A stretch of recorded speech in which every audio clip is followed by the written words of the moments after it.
What is going on, everybody? Forgive me today, guys. I'm gonna be a little I'm gonna be real. I'm always real, but I gotta tell you guys something. I'm not coming with the gusto. I'm not coming with the fire, the super excitement like I usually do. I'm so excited because I love talking about Nathan Payne's wholesaling story time, so I can tell you guys about my journey. But I dislocated my rib yesterday and it hurts really bad. But hey, the show must go on, and we got to keep on keeping on. But that's why I'm not coming with the energy like I usually do for Nathan Payne's wholesaling story time, because my rib hurts. But I am thankful that it didn't break. It just dislocated. It's moving around a little bit occasionally, and it hurts. But hey, again, show must go on, and we got to keep working. We got to keep doing our thing. So hey, guys, welcome to Nathan Payne's wholesaling real estate story time. Again, if you just popping in, I'm grateful that you guys are here. My rib hurts. It got dislocated, but we're coming in. We don't stop. We keep working hard. And today we're going to be talking about how I got out of debt. I took the gamble. Like if you guys been watching the other previous episodes, we took the gamble, put a bunch of money on $30,000 on marketing on credit cards, 0% interest credit cards. And we're like, hey, we got to go get some leads. Not saying you do that. That's what I did 4 or 5 years ago when I was struggling. I don't do that anymore, but I'm telling you the real story of how I got started in wholesaling and what I was doing. And here it is, the journal. It's real, it's raw. I think we're in the year 2018. No, sorry, 2019, 2020. Anyway, got it all recorded here. So, guys, what are we going to be talking about today? So if you've been watching the other previous episodes, we start doing well now. We're doing pay per click. We have some cold callers. We're doing texting. We're getting leads. We had a driving for dollars lead that we did. It was like a $42,000 deal. But why? What was the sudden change and getting deals and things working? Well, we got better at negotiating. We got better at navigating conversations with sellers. We got better at qualifying leads and knowing who to talk to. We got better at bringing leads and knowing who to work with. Another thing is we did not focus on dispositions really. We did not worry about building relationships with buyers at this point. Not saying that that's a good idea, but that's what we did. We started just focusing on sellers. We're like, let's just master one part of the business. Let's just talk to sellers. And we joined up with another wholesaling company that had a big buyers list, and they were pretty much dispoing all our deals for about a year.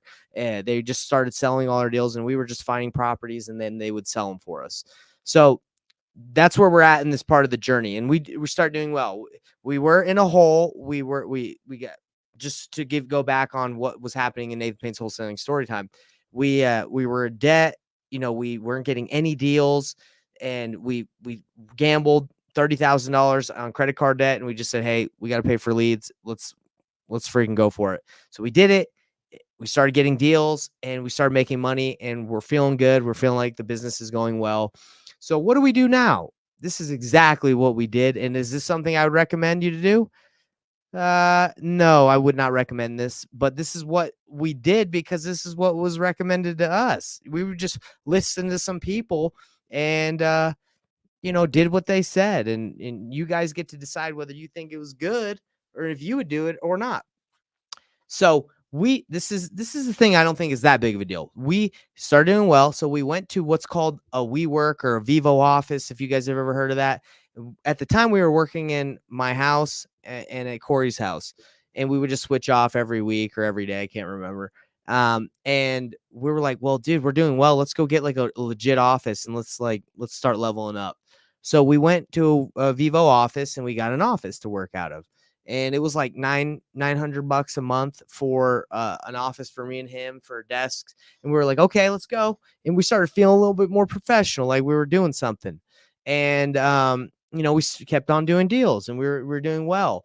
So we were like, man, how can we keep doing better? We always want to get better. So this is really funny, and this is what happened. So we saw that there was an event happening, a wholesaling real estate event in Arizona, and it was like, let me think of, I can't remember exactly. I think it was around November time, but it was a wholesaling real estate event. And we called, it was like supposed to be really big. I'm not going to say the event name because I don't want to trash them. I'm not going to trash them, but I'm just saying, if I say anything that's negative, I don't want anyone to, go after them or say anything. But basically we wanted to learn how to do better. And we're like, let's go to an event. So it was a 2-day weekend event in Arizona.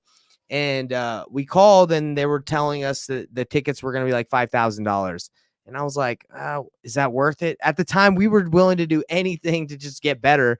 And it was like it was pitched as like it was going to help us build our business. So I was like, yeah, I don't know. I was kind of going back and forth with the guy, and he was like, "Look, I can give you guys VIP access. That means like you'll come to our office, you'll see exactly what our office looks like. You'll get to meet the owners of like who are throwing this event."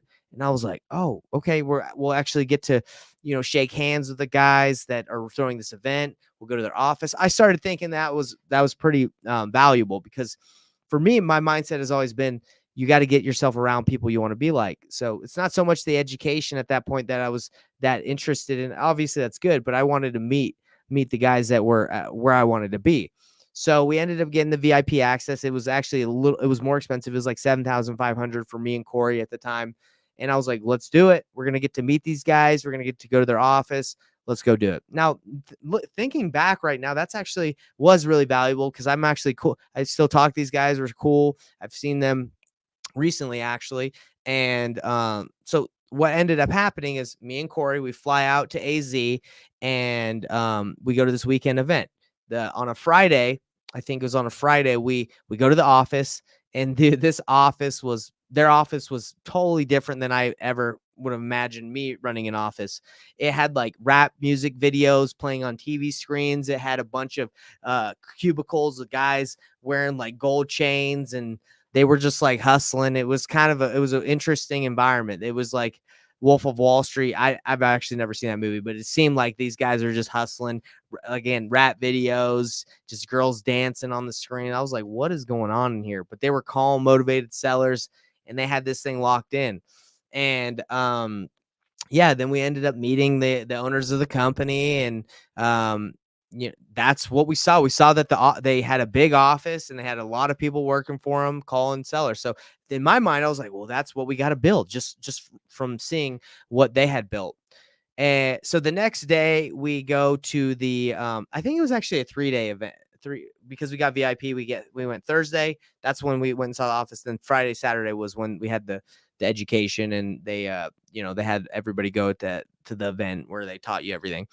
So anyway, it was really they overloaded us with a ton of information, but basically what I learned there and what they told you, they were like, "Hey guys, if you believe you can, that you can do $4 million, $1 million, you can do it. Just set high goals." That was really what I got. So from leaving from that, I was like, "Man, Corey, we need to just set bigger goals. We need to go for bigger." So we set a goal for $4 million from going. We're like at 250 or like 300,000 at that point in revenue.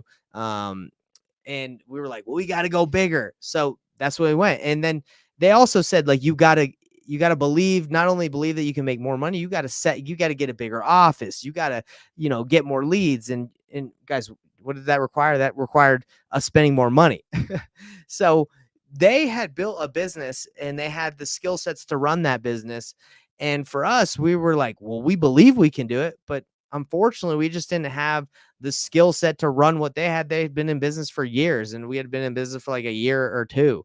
Um, so anyway, we get back from the event. We're all pumped. I'm stoked. I buy a giant banner. That hurts my rib. But I buy a giant banner that says like $4 million is the goal for revenue. I put that up in our office. We had one little office that was like $900 a month. We ended up, because of what they said, we were like, let's get a bigger office, man. We got to believe in ourselves. So we go to Vivo office and we're like, hey, what's the biggest office you got in here? And they're like, well, we have this giant one that's it's a giant like room. I don't even know how big the room was. It was just like a giant room. And they're like, it's $2,000 a month. You could probably fit in that room, probably like 50 desks, like 50 cubicles. It was huge, but and it had its own conference room in it. And it was, I can't even think of the word to describe like the room. It was like it's like an air hanger. It was huge, but we're like, we want that one. Yeah, we want that. $2,000 from 900. We're like, we believe. So we end up investing or paying for this giant hanger of a room, air hanger, and it's big and it echoes because it's so big and there's just me and Corey at the moment. So we start believing. So we get the big office, we start hiring because that's what they had. They had a bunch of people. So we're like, we need to hire some people. So we hired our buddy. We hired another guy named Jose that was going to knock doors for us. And we start going towards the goal of what we saw because our minds were open and that's what we believed that needed to happen. But again, guys, unfortunately, we had never run a business like that with a ton of employees, and we started generating a lot more leads. We started paying for more leads because we're like, we got to pay for leads for our guys. So you can see where I'm going with this. It was a good learning experience, but do you think it ended up well for us to just immediately go from like 10 to 100 or 1,000, like just go that big of a leap? You need to have incremental growth. And I don't think it's bad to have big goals, but we just went all out, right? Right. We started generating and spending more money on marketing, bigger office, more employees. And, I'm not going to go because it's not like we immediately did that and then we were done. It worked for a while, but I'm going to let you guys know more about what happens in this story on the next episode. But basically, that's where we're at in the Nathan Payne's Wholesaling Story Time. We got out of debt, started doing well, went to an event, saw what other bigger wholesaling companies were doing, and we're like, we got to do what they're doing. So we copied them, got a giant office, started generating tons of leads, but being a year, 2 years in business, not understanding how to run a company very well with KPIs and tracking and meetings. How do you think that ended? Well, you got to stay tuned for next episode, see what happens. But we did get, just to let you know, we started getting more deals and we started turning on nationwide pay-per-click. Now, that is going to have some interesting stories for you guys when we talk about their nationwide pay-per-click saga because it gets wild. We even hired a marketing guy because we're like, we gotta market like crazy. We got to start spending money. So that is today's story, Nathan Payne's Wholesaling Story Time. If you like my stories, let me know. Give me a thumbs up. Give me a like. Subscribe at painlessflipping.com. We have a done for you service that helps you do deals. We do the hardest part of wholesaling for you. You submit, you come in, and if you don't know what to do with the deal, we'll tell you exactly what we would do. We give you the roadmap to exactly what you should do for if it's a wholesale fix and flip. We give you the roadmap on what actions we would take, and you have the opportunity to go do it yourself, take our roadmap and go crush it, or just say, hey, Nate, would you want to work on this one with me? And then we can take over and we can JV and we can take over the negotiations and help you out with the deal. But obviously it's got to qualify. It's got to be something we want to work, but we will tell you exactly what we would do on the leads that you're working. And that's what we do at painlessflipping.com at our done for you service. But if you just want to subscribe and learn about the emails and and the stories, just subscribe and we'll give you we'll send you more of these stories so you guys can learn from my experience.